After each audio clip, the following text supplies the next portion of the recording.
Hello everybody, welcome back to Expedition Homestead. We don't have a whole lot going on in the vegetable garden this time of year, as a lot of our first crops are kind of dwindling out and we're waiting for our second fall crops to grow in. So it's a little bit of the doldrums in the vegetable garden. So I figured I would take the chance and opportunity to give you all an update on our willow trees. We have a weeping willow that we took as a giant cutting. I mean, the biggest cutting that you guys have ever seen. We've got basket weaving willows to show you. And then I also want to give you all an update on our elderberries that we've been growing here from cuttings as well. Let's go take a look. All right, it's kind of hard to see them, but this row right here is our basket weaving willows. These all grew from little about 8-inch cuttings like this one right here. We had one of them that died. This one did not make it, but all of the rest are doing fine. We've got 1, 2, 3, 4, 5 of them that are thriving. You can see this overall structure of the plant. It really does branch out quite a bit. So we get a nice view from up top.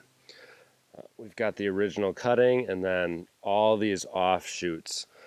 So that's where you can cut these off and then dry them and use them for basket weaving. They might be real small and tiny this year, but I expect them to do so much better next year. Usually the first year of growth from any sort of cutting is going to be the slowest. So hopefully you all stick around for the results of next year, but I really wanted to show you an update as a lot of you were excited to see how these grew. And now the elderberries. We had 5 large ones planted. The first 3 that we planted this last year are doing really well.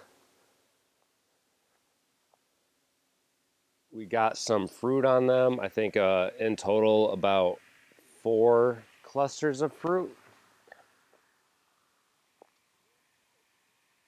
Not very many, but again, really their first entire year of growth. They're going to be slow, and then we'll see a lot more growth the second and third year.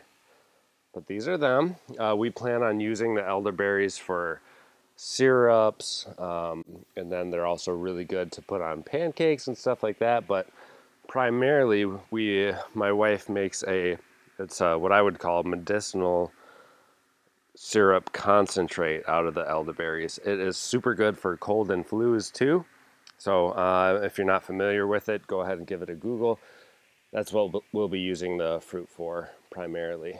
So this one is not doing very good.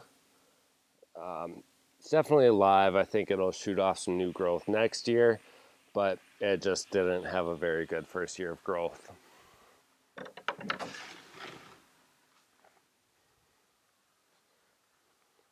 And then I decided to put one on the other side of the fence as a little bit of an experiment. I wanted to see if I could grow it in such a shaded area. It really gets hardly any sunlight, and you can see the effects of that. I mean, a lot of the leaves have some sort of a disease. They're not really thriving at all. The overall size is good, but the quality and health of the plant, that's where this thing is suffering. What?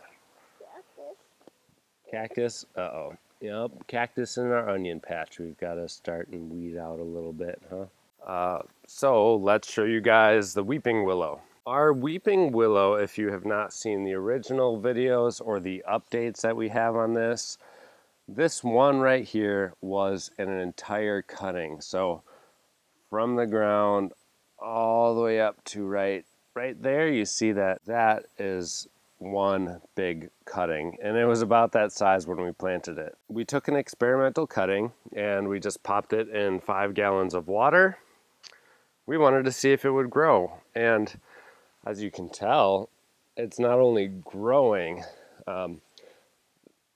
this willow tree here is thriving. We've put on several feet of new growth just this year alone. And it's honestly like it's still on the original tree. That's how fast this thing is growing. So I'm super excited for that. Really excited to do more of them in the future. I know everybody loves the weeping willow tree videos, and I really love doing them too because I think it's a fantastic plant. And it's just really cool to pique the interest of anybody who's not been into gardening or growing before, because propagating, cloning, and growing this, it's just so easy and it's a lot of fun for the entire family. What I'll be doing with this willow tree is I'm going to be trying to form it into different platforms and sections. So it will be growing in more of a bonsai type of a fashion. So every year I'm going to be cutting back these platforms. So I want, our first platform over here, and then our next over here, and over here, etc., all the way up the tree. So we're creating a really level growth for the plant. It's very symmetrical and well kept and tidy. I'm not just going to let this thing grow. I'm actually going to train it and prune it heavy every single year to see what we can create. And since it is so easy to take some giant cuttings like this, I can only assume that I'm probably going to be doing the same back here and then back over here a little bit. I do want these sunflower patches in the future still, so I'll probably keep that space open for them, but I probably want to grow more of these bonsai willows right in the back here. So again, this is just a normal weeping willow. We took a cutting from it, and this is its very first year in the ground. We did this spring. And so I hope you all love the results. I know I do. And that's about it for today's video. I want to thank you all so much for tuning in today. Comment down below if you've got any questions about the willow tree. Like I told you guys, it is super, super easy to grow. I highly recommend going out, getting a big old cutting, throwing it in a bucket of water, letting it root. It really is that easy. So I want to wish you all a happy gardening adventure, and we'll see you in the next episode.